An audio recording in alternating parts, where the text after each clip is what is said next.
kanina, nung nakarang araw, while yung prosecution that is presenting you as an hostile or as we are accustomed to, hostile witness, sinabi nyo, in several instances, hindi mo masagot yung mga katanungan nangyari 2022 and prior to that.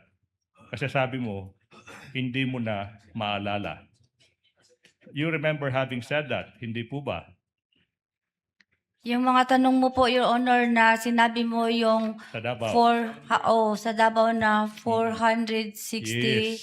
Di ko maalala yun, Your Okay, Honor. hindi mo Ang maalala. amount. Opo. Pero ma'am, kanina dire-diretso yung defense, tinatanong ka, nakatanggap ba ng audit observation memorandum? Natanggap ba ng notice of disallowance during your stint sa Davao City? Diretso, sabi mo, wala. Biglang No naalala question, nyo. Your Honor. Wait.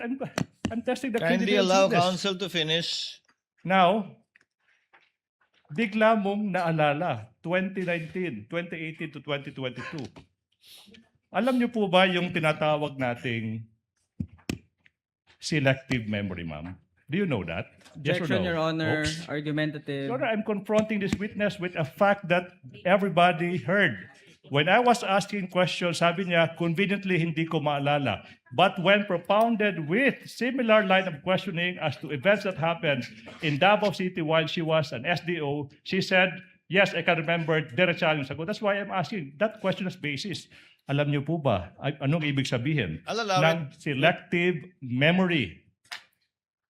If the witness knows, Ang ibig sabihin po kanina, Your Honor, ang amount po na sinabi nyo na yun po ba, yan ba ang halaga ng confidential funds ng Davao City? Yun po, nag-concentrate ako, ang intindi ko, ang pagsabot ko, Your Honor, is yung the amount po. Hindi ko po maalala kung yun ba talaga, Your Honor.